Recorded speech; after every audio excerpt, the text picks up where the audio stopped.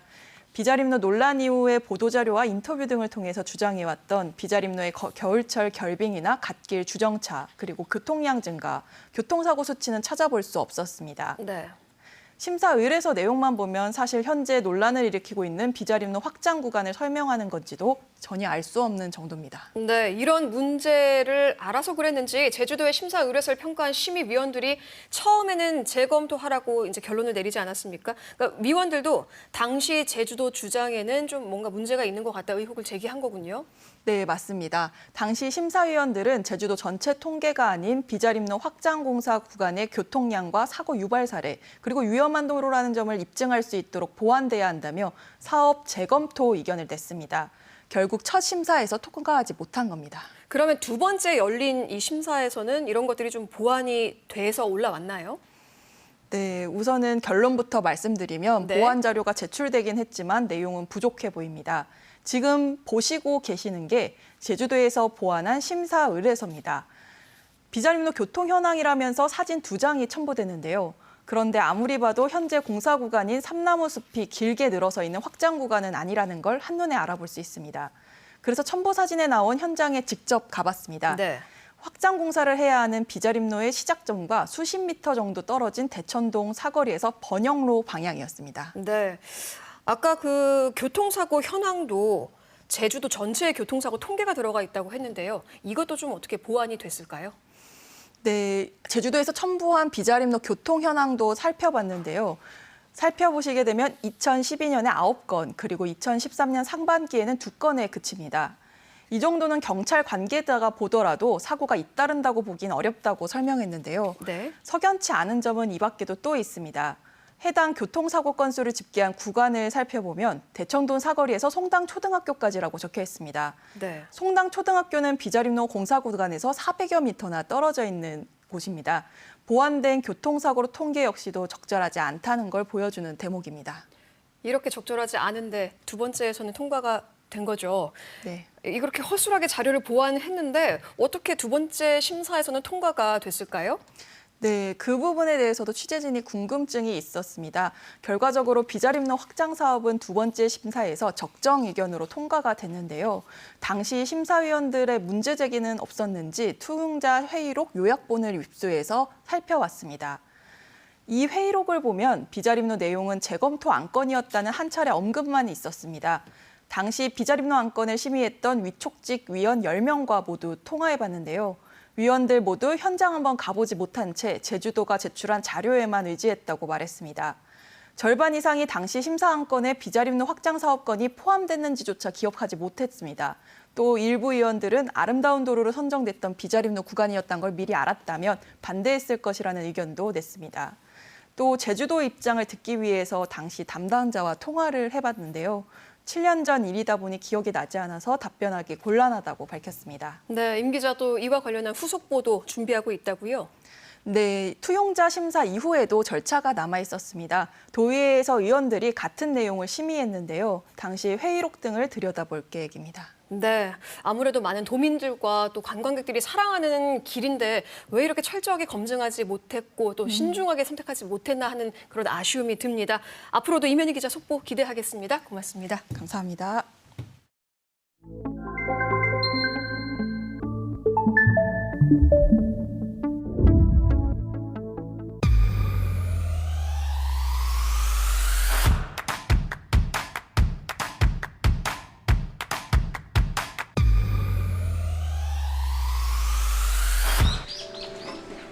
일찍 선생님들은 7시 반에 출근하세요. 출근해서 문 열고 불 켜고 창문 열고 그다음에 노래도 틀고 들어가세요. 오늘 원래는 정원은 23명인데 안 타는 친구들이 5명 정도 있어요. 저희가 차량은 거의 30분에서 35분 정도 타요.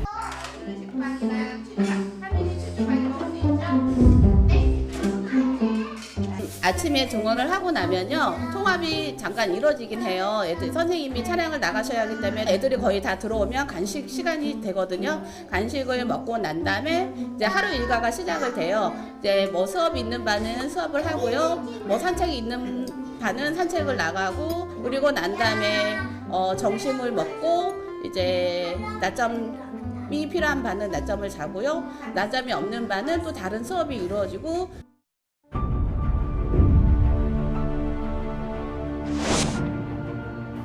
교사로서 너무너무 속상하고, 보조된 보육교사는 극히 일부분인데 그 보육교사로 인해서 저희 모든 보육교사가 그렇게 비춰지는 것 같아서 너무 속상한 것 같아요.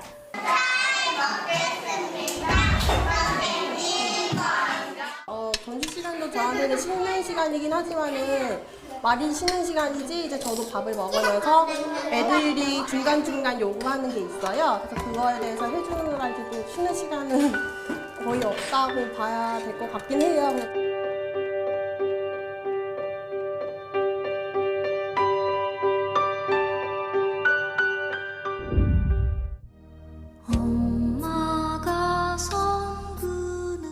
수업 준비하는 거랑 서류 작업하는 게 제일 힘든 것 같아요. 서류 작업으로 주간 계획안이랑 관찰 일지랑 일지 쓰고 또 수업 준비하다 보면은 2시간이 훌쩍 지나가 있어서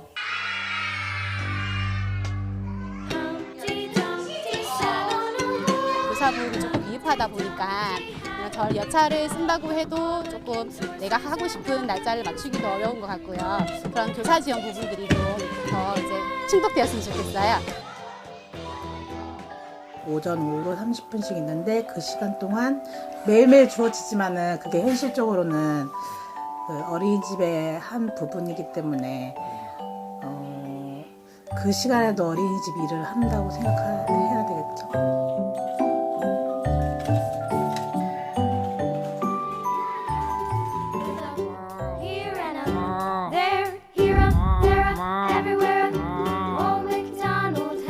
애들이랑 있을 때 힘든지를 사실 몰라요. 애들이 오면 활기도 있고 애들한테 나오는 에너지가 저한테도 좋은 에너지로 들어오기 때문에 뭐 애들이 집에 갈 때나 뭐 선생님 뭐 오늘 하루 재미있었어요 뭐 이렇게 말을 한다든지 어느 날은 뭐 편지 쓰고 오든가 뭐 저한테 뭐 그림을 그려서 준다든지 이러면은 애들한테서 오는 보람이 제일 큰 것 같아요. 레고 블럭을 이용해서 레고 블럭을 하거나 아니면은 지금 자유선택 활동에 쌓기, 미술로 흥미 있는 활동을 위주로 해요. 그게 하루하루마다 다른데 보통 6시 반에서 7시쯤에 귀가해요.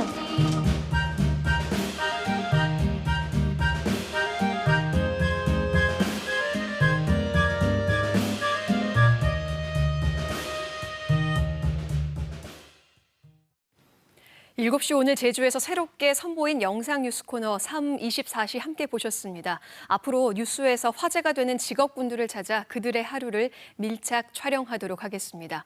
오늘의 주제는 보육교사의 하루였는데요. 좋은 어린이집, 좋은 교사를 만나는 건 어린 자녀를 가진 모든 부모의 바람일 겁니다. 하지만 좋은 선생님을 만들기 위한 시스템은 아직 많이 부족한데요. 앞서 영상에도 출연한 분입니다. 제주 시내 어린이집에서 근무 중인 김효정 선생님과 함께 보육교사에 대한 이야기 나눠보겠습니다. 안녕하십니까? 네, 안녕하세요. 네. 먼저 5세 아이를 키우는 엄마로서 선생님께 존경한다는 말씀 꼭 전해드리고 싶습니다. 네. 영상에서 보니까요, 아이들이 이제 오후 4시였나요? 대부분의 아이들이 집으로 돌아가는데 그 이후에도 업무가 남아있는 것 같더라고요.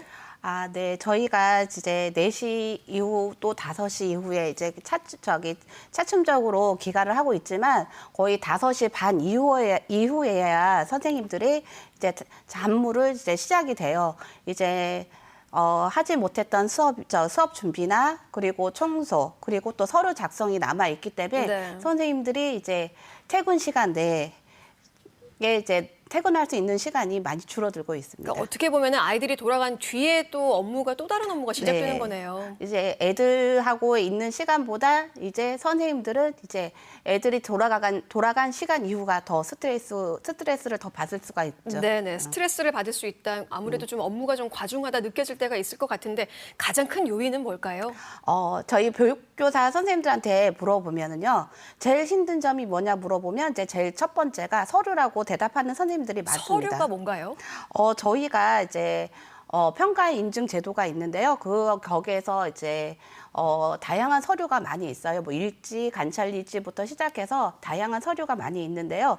요즘 많이 서류가 간소화가 됐다고 이렇게 하지만은 이제 불필요한 서류도 많이 있고요. 그리고 겹치는 서류가 되게 많이 있어요. 그러다 보니까 저희 근무 시간 내에 애들이 있는 경우엔 서류 작성을 아예 할 수가 없거든요. 네. 그러다 보면 애들이 다 돌아가고 난 후에 퇴근 후에야 저희가 서류를 하다 보면 이제 계속 이렇게 스트레스가 선생님들이 남아 있는 거죠. 네, 아무래도 그게 굉장히 부담스러울 수 있을 것 같아요. 네. 매일매일 이거 진행을 하고 있는 거죠. 네, 그렇죠. 저희가 이제 보육 일지나 이제 관찰 일지는 저희가 매일 작성을 해서 제출을 하고 나가야 하기 때문에 선생님들이 항상 이제 퇴근 후에는 정시에 퇴근하지 못하고 이제 남아서 서류를 하고 가시는 경우가 많죠. 그러니까 보니까 영상에서도 보니까 점심시간도 제대로 보장받고 있지 못한 것 같은데 이 선생님들의 휴게 시간 어떻게 해야 좀 보장이 받을 수 있을까요? 대안이 있을까요? 저희는 솔직히 휴게 시간은 무의미하다고 생각을 해요. 저희가 아무리 휴게 시간이 있다고 해서 휴식을 취하지만 만약에 교실에서 안전사고가 일어났을 경우에도 담임 선생이 모든 걸 책임을 져야 하고 만약에 이게 돌발 상황이 생겼을 경우가 있거든요. 아직은 어린이들이 있기 때문에 그러다 보면 이제 교사가 바로 이제 가서 투입이 되어야 하기 때문에 거의 휴게 시간은 저희한테 무의미하다고 생각이 듭니다. 네, 이렇게 아이들 또 보육하랴, 남은 서류 작업까지 하랴 정말 성심을 다해서 아이들을 보살피고 계신데 아무래도 요즘 뉴스에서 보면 뭐 학대 교사라든지 이런 것들이 있을 때마다 좀 심정이 안타까우실 것 같은데요. 어떠신가요? 네, 저희도 아동학건이 터질 때마다 많이 안타깝고 속상하거든요. 그러다 보니 아동학건 때문에 부모나 교사 모두가 민감한 부분인 것 같은데요. 네. 이제 자주 일어나는 아동학건 때문에 부모님들도 교사들에게 많은 신뢰가 떨어져 있는 상태예요. 네. 그러다 보니까 아주 작은 상처에도 부모님이 민감하게 반응하는 경우가 많이 생겼어요. 그러다 보니까 진짜 좋은 교사들도 이제 현장을 떠나려고 하고 이제 떠나는 분도 많이 봤어요. 저희가 이게 전국 3만 개가 넘은 시설에서 몇 명의 교사들로 인해서 전체를 호도하는 모습을 보면 저희도 자존감이 많이 떨어지고 있는 것 같습니다. 많이 안타까우시고 보람도 없어질 것 같은데 마지막으로요. 우리 학부모님들께 이런 것들 좀 부탁합니다. 하시고 싶은 말씀 있을 것 같아요. 네, 저희 요즘 부모님들이 간간히 들리는 아동학건 때문에 교사들에게 많은 불신을 갖고 계시다는 거 알고 있습니다. 하지만 우리 아이들의 사랑스러운 모습과 아이들의 웃음소리에 이안을 받고 에너지를 얻고 있는 지금 저희가 일선에서 열심히 교육하고 계신 선생님들이 훨씬 더 많다는 거 알아주셨으면 좋겠고요. 교사들도 부모님들과 좋은 신뢰를 많이 쌓아서 부모님과 교사가 함께 함으로써 우리 아이들이 행복하게 자랄 수 있는 행복한 공간인 어린이집이 되었으면 합니다. 네, 또 바쁘실 텐데 이렇게 함께해 주셔서 고맙습니다. 네, 감사합니다. 네, 짤막대담 김효정 보육교사 만나봤습니다.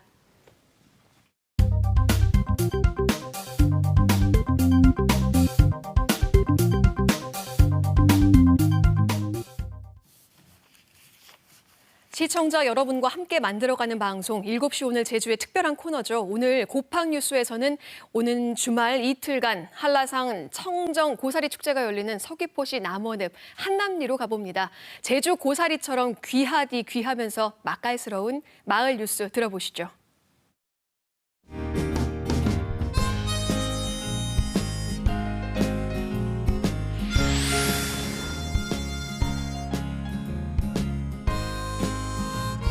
소암수사 삼촌들, 고팡 속에 조곡조곡 모아둔 소중한 제주마을 사람들의 사는 이야기를 전하는 고팡뉴스 시간이오다.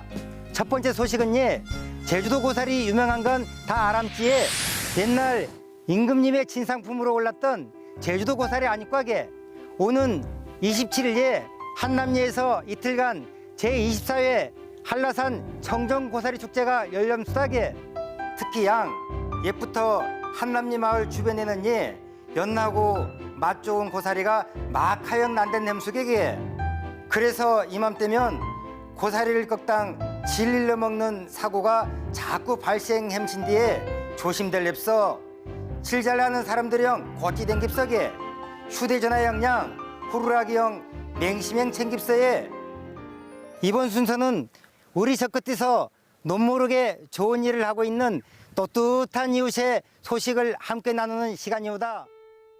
원래 76세인 고율라 어르신은 어린 시절 중학교 입학 시험에 합격했지만 어려운 집안 형편 때문에 학교에 못 댕겨 마신 게 배우지 못한 게 한이 됐던 어르신은 2015년 그동안 감귤 농사일과 조경회사에 댕기멍 조금씩 모아온 3천만 원을 한남리 후배들의 장학금을 써주랜 해연 마신 게 진짜 남이 노가다를 하면서 번 돈이오다게 이게 뭐 가수원이 막 많아가지고 돈 많이 번 게 아니고 일당으로 생각하면 며칠을 일해서 3천만 원이니까 이게 진짜 그걸로 봐서는 진짜 본받을 만한 분이라고 저는 생각이 들어집니다.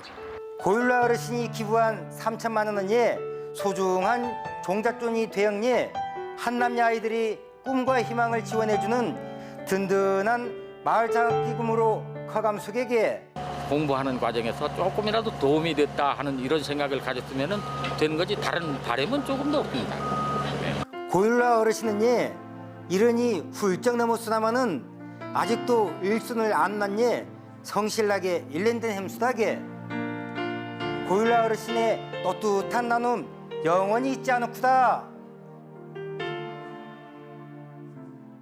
이번 순서는 오고생인 뉴스 순서보다 무사 동네마다 유적들은 다 이숙에게 우리 동네도 양 문화유적들이 많은 뒤에 그냥 놔두단 보난 잊어져 버리고 그냥 방치되었니 이번에 영예민 안 됐겠네요. 동네 사람들이 이야기가 있는 동네 문화유적기를 추진함 속에게 그 특별한 소식을 한남리 경로당의 고원배 회장님이 전해줬구다. 어르신 어디 수강? 저는 지금 한남리 사곡동산에 나와 있습니다. 고태림 씨를 만나서 사곡동산에 대한 이야기를 들어보도록 합시다.